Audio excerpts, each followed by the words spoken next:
دا په زنه کې دا معنا نه ده چې د زنې ناروا دی او لاس کې چې دی هغه خیر دی نه په تندي چې دی هغه خیر دی نه دا اصل غرض د نافع بیان د کثرت د وشم دی چې کثرت د وشم په کوم ځای کې دی په زنه کې باب ما جاء فی رکوب المیاسر میاسر مونږه مخکې دا ویلیو چې میاسر میسر دا هغه سروج د فرس بو یا د بعیر رحل بو د دې لپاره به ښځو داسې شیان جوړ کړل د ورېښمونه د خپلو خاوندانو لپاره چې هغه بعضې به وایي سره ټوټه وه ورجوانې احمر هغې کې به ورېښمو بعضې به نورې ټوټې د ورېښمو جوړې کړلې هغه بیا په دغې باندې اچولې په د رحل البعیر باندې او سروج الفرس باندې بیا اچولې چې دا میړې پې پوس ناست دي دا سړی پې پوس ورور یې پې پوس ناست دي نو دې ښځو به د هغې دپاره کولې نو رسول الله صلی الله علیه وسلم ویله دا مه استعمالوئ یو خو دغه چې د جاهلیت وختونو دغه رنګ اورجوان احمر چې ورته یو د رنګ استعمال نه رسول الله منع وکړه دویم دا چې په دې کې ورېښمو نو د ورېښمو د استعمال نه منع وکړه چې دا مه کوئ عن البراء بن عازب قال نهانا رسول الله صلی الله علیه وسلم عن رکوب المياسر په د بخاری په روایت کې داسې راځي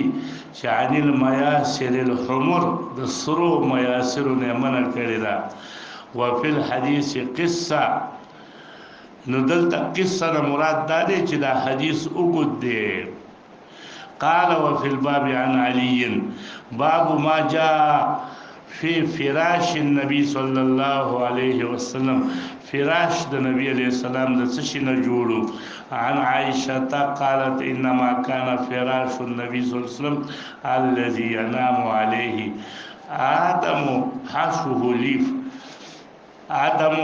پوستکیو حشوه چې مالوچ داغي لیفون هغه د خورما د پوستکی هغه تلیف وای نو څرمن وا چې مالوچ د هغه پوستکی د خورما نو دا د رسول الله صلی الله علیه وسلم فراش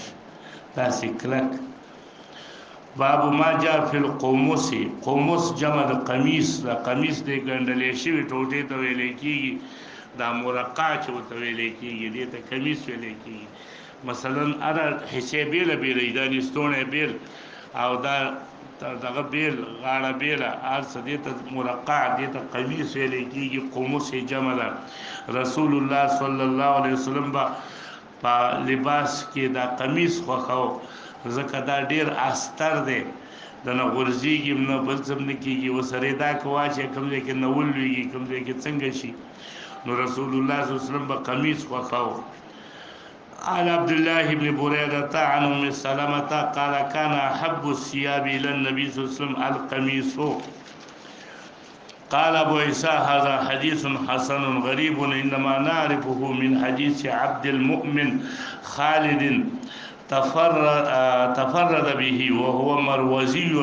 وروى بعضهم هذا الحديث عن ابي طميل عن عبد المؤمن بن خالد عن عبد الله بن بريدة عن امه ام سلمة وبه حدثنا عن عبد الله بن بريدة عن امه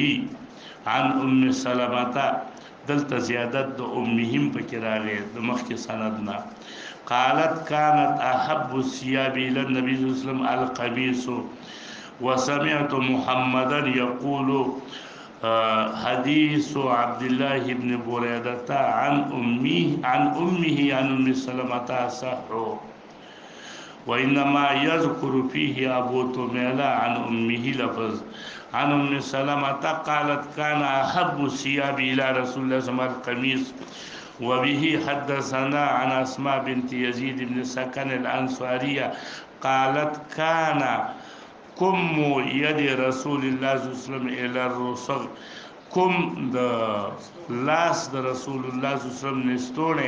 هغه به رسغ ته رسید رسغ معنا د بندونو ته د کم چې د کف بند دی ته رسغ وای نو دا هغه چې د نستونی اله د کم ځای کو پوری کول پکاري نو دینا ډیر وګړه کول په کار دي چې کته د نڅچیږي او رواني. امام حاکم په کتاب مستدرک کې لیکلی دي چې کان قمیصه فوق الكعبین، کعبین د پاسه به قمیصو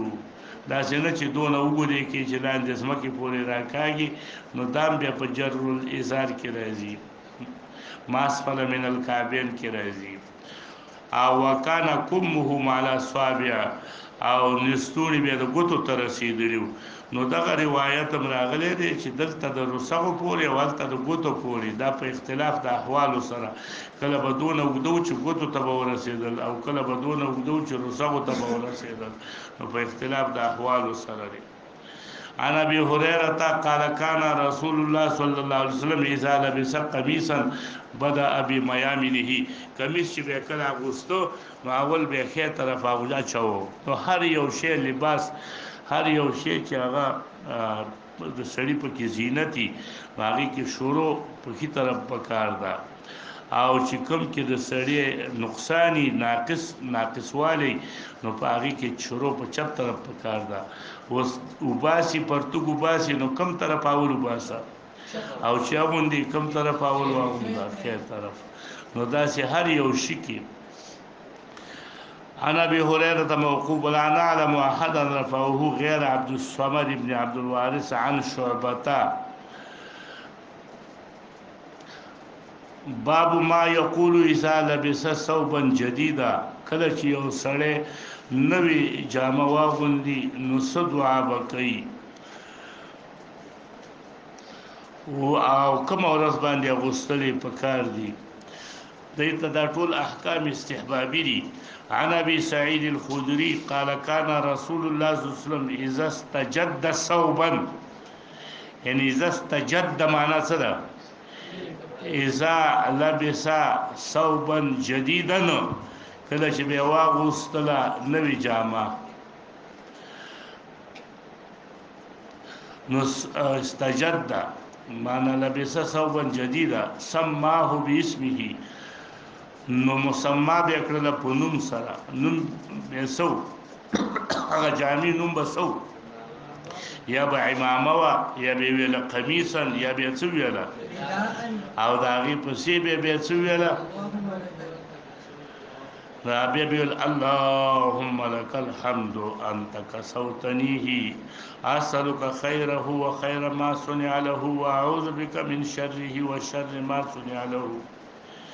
یو روایت په صحیح ابن حبان کې را نقل دی، انس رضی الله عنه نقل کړی دی چې کان رسول الله صلی الله علیه وسلم اذا استجد ثوبا لبسه يوم الجمعه، کله چې به نوی جامه غوستله نو غوستله به په ورځ د جمعې باندې. نو دغه روایت نه داسې معلومیږي چې نوی جامې استعمال د جمعې په ورځ باندې اولا او افضل دي، چې نوی جامه په کوم ورځ واچي؟ د جمعې په ورځ، د ختم په ورځ نه چې نن ختم دی نوی جامې اچو، نه د جمعې په ورځ واچو، ختم په ورځ باندې په خپل پکې راشي، حبل او ختم ورځ به راشي پکې، د واده ورځ پکې نه راغلي. باب ما جاء في لبس الجبة والخفين، جبه اصل کې هغه جامې ته ویل کېږي لکه موږ او تاسو چې ویو چې جبة البرد جنة البرد، جبه د وړیو چې ده هغه جنة البرد، هغه ډال له د چا د یخنۍ ډال له جبة البرد جنة البرد. نو د وړیو ټوټه استعمالول دغه ته جبه ویل کېږي. جبه دې ته ویل کېږي چې دوه ټوټې داسې یو ځای کې منځ کې ولا مالوچ واچي، هغې ته هم څه ویل کېږي؟ جبه. هوسې پیړه د وړۍ ټوټۍ هغې ته هم څه ویل کېږي؟ جبه. والخفین دارنګه استعمال د چا په کار دی؟ خفین، خفین ما غوستې شي. وبه حدثنا عن الشعبي عن عروة بن المغيرة بن شعبة عن ابيه ان النبي صلى الله عليه وسلم لبس جبة رومية اچولی و جبه رومیه چې هغه روم ته منصوبه وه ضیقة الکمین او د تنګو نستونو والا وه. نو د دې نه معلومه شوله که یو سړی د کافرو د لاس جوړ شوی جامه اچي نو دا ناجایزه نه ده، ځکه روم په هغه وخت کې سو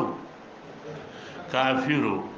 او التبا جبې جوړېدلې، نو هغه جبه جوړه شوې د روم رسول الله صلی الله علیه وسلم اچولې وه. خو که چېرته ته پوهېږي چې دې کې څه نجاست مجاست به وي نو هغه خو بیا انځي به، او که پوهېږي چې نجاست به پکې نه وي نو بیا اغوستل جایز دي په غیر د انځلو نه، په غیر د سپړدلو نه بیا جایز دی. او ضیقة الکمین، کمین یې څه تنګو، نو معلومه دا شوله چې د تنګو نستونو والا جبه رسول الله چولې ده، د تنګو نستونو والا. نو دا څوک ډېر پراخه نستونی کوي نو دا به صحیح نه وي،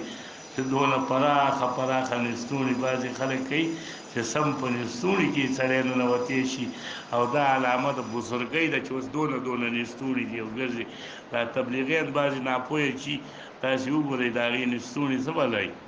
سم پکې سړی سر نه ایستلی شي. نو ضیقة الکمین چې د هغه راغلې ده هغې هغه هم نستوني اوږده غټ کړي نه هسې ما ته ویله چې نستونو په باره کې وروسته خبره راځي چې دا نستوني د پراخۍ په باره کې رایې د علماو څه ده نو هغه وروسته راځي. خو ما هسې تا ته دلته ویله چې ګوره دلته ضیقة الکمین راله، نو ضیقة الکمین استعمال هغه د جبې که د هر څه خو چې کمین تنګي د دې استعمال راغلی دی په صحیح روایتو سره ثابت دی. قال المغيرة بن شعبة اهدى دحية الكلبي لرسول الله صلى الله عليه وسلم، هدیه کې را لېږلې وه